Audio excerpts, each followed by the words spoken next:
So, Sadhguru, I learned from my mentor architect that architectural interventions should not be just about minimizing ecological disturbance, but it must be instead about enhancing the very life that resides in a structure. So, as an architecture student, I would like to know if design has the ability to heal and improve the quality of the life of the people occupying a structure. See, if you look at the physical world, whether it's your body or a blade of grass or the planet or whatever, the physical universe is all about geometry, isn't it? Just to give you an example, it's about 3 years ago maybe, and I'm walking through the yoga center, which is… people generally think it's very well, its architecture is unique and different. So I'm walking through for various details, looking at it. Then I see, in a place where lots of people come every day, there is a tree branch which was in a certain… this thing. So I looked at this and I said, please cut this tree branch. I did not explain to them, I just said, cut it, and I went on. Then the next day I was leaving the country and I was not there for about a month and a half.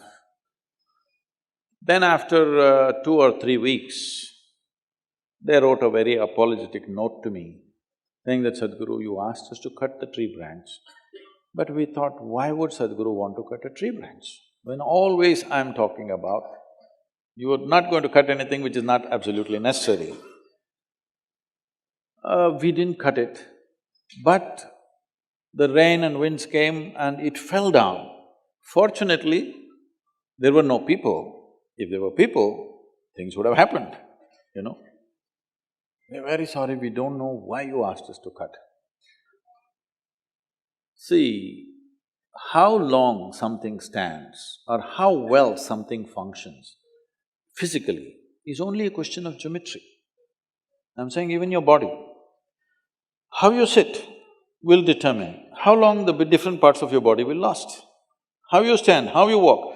Today, for runners and others, do you know this posture correction has become a huge science? They got machines.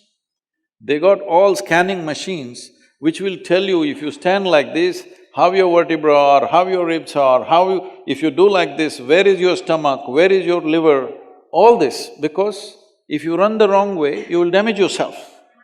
This has come into sports in a big way now, but yoga is always about this. The whole system of yoga is about aligning your geometry with a larger cosmic geometry so that you can function with least amount of friction. If we say, there are mechanical engineers, aren't there? If you say a machine is well engineered, essentially you're saying its geometry is well aligned. A misaligned geometry means lots of friction, isn't it? So this goes for your body, this goes for every shape and form, everything that is functional in the universe has to be geometrically in sync, otherwise it'll cause disturbance. So does the geometry of a building make a difference? Absolutely. Especially if you're a little sensitive, it will make a huge difference. For everybody it makes a difference, most people don't understand, don't notice anything about themselves. They only understand the consequence. They only understand, I'm not feeling good. They don't know why they're not feeling good. People don't notice that. But the very shapes and forms that you have around you has a certain impact because you are also a physical form. And how this physical form is, how this is, how that is, all this has a certain geometric impact. If you… I'm sure many of you have felt this, especially the girls probably would feel it more. If they walk into a building, oh, I don't like this, just like that. You know, it's always when men and women, husband and wife go to buy a house, the husband sees all the brochures and says, this is good, and it's priced well, it's fantastic. She walks in and says, I don't like it. Why? I don't like it, that's all. Because she doesn't feel good. That's all she knows. She doesn't know why she doesn't feel good. She doesn't know what is the shape which is causing this, but she knows this doesn't feel good. So, the shapes and forms have a significant impact on you if we paid enough attention. So you must look at this. You're from South. Well, you come from Kerala. You must look at the South Indian temples, how geometrically perfect they are. You take your laser measuring instruments today and check it, it's perfect, you know. How important that the right angles are right, in this building it's not right. And how the shapes and forms make a difference is something that they examined to the minutest possible thing when they built the ancient temples, particularly in the south. The North Indian temples are all brick temples, they're done in a certain way, it looks like they've all been put up in a hurry, you know. Now, why I'm saying this is, I think the northern belt took a lot of invasions and ancient temples were destroyed, they all put it up in a hurry. When they could, they just put it up.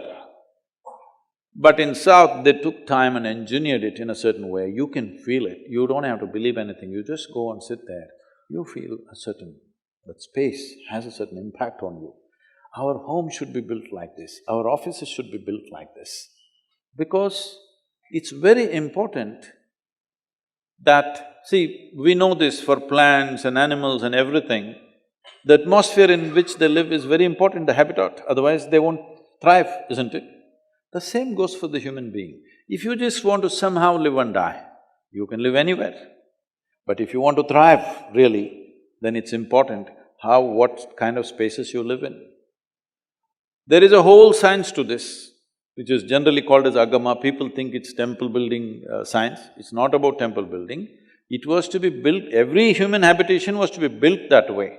Whole lot of people couldn't afford it for their house, they did it only for the temple because it takes more involvement and care for this.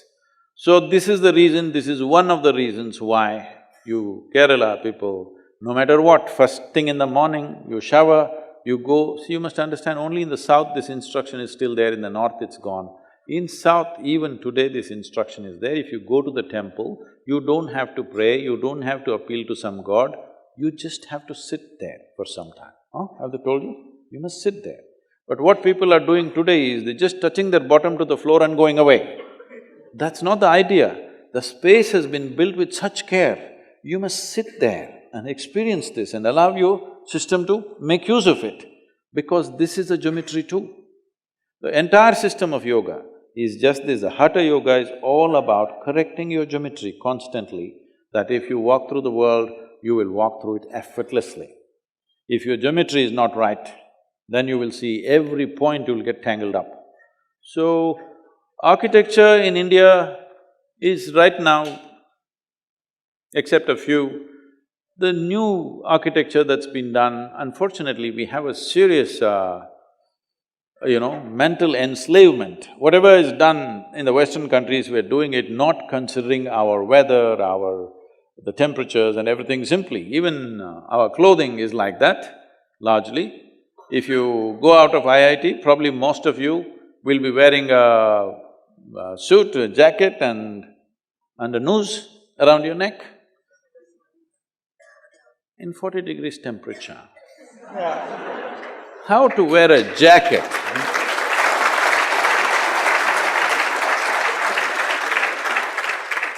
I was meeting some important CEOs and I told them, see, in your board meetings, it's compulsory in a lot of companies, they must be jacketed and tied up. I said, a CEO means people expect he will do the most sensible things.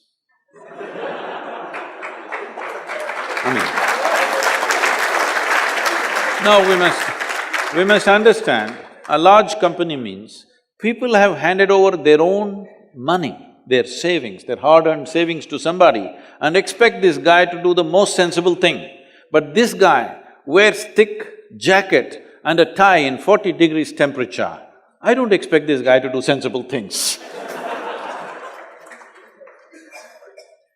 So, architecture is not just about the buildings, the very ways we sit and stand, the furniture, even our clothing is architecture in a way. all right? We may call it by different names, we may call it design, fashion, but it's essentially about shapes and forms.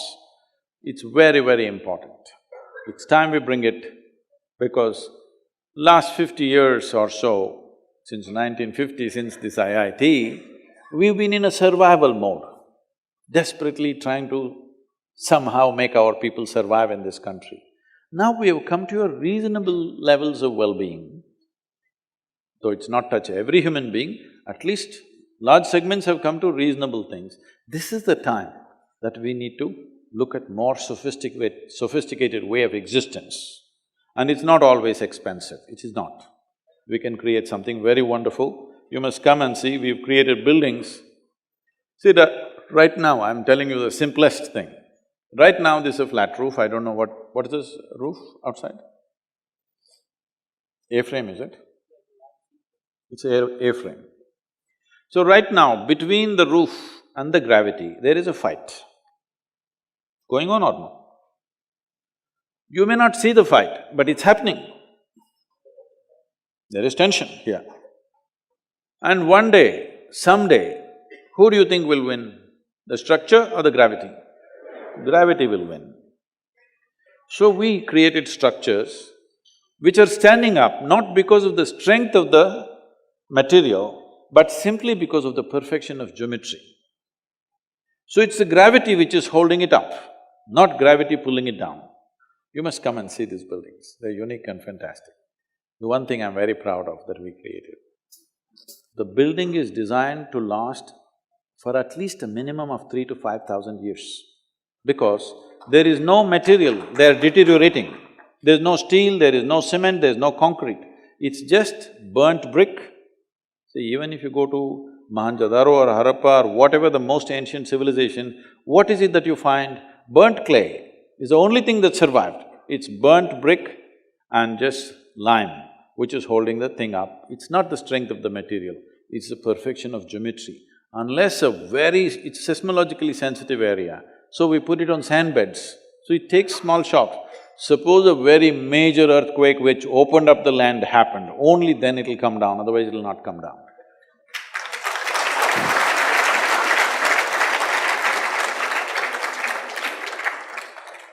Sadhguru, I have a follow-up on this.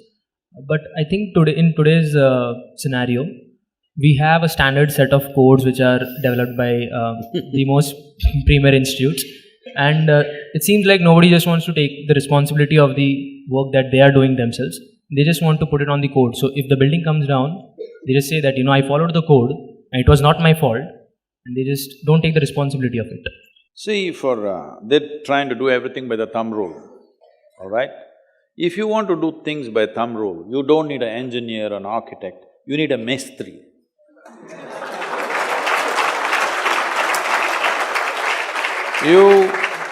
You call yourself an architect because you think beyond the standards, and what they say, this big member is needed, you get the geometry of it right and put this big member and still make it safe. That is where an architect is, otherwise a mestri will do it.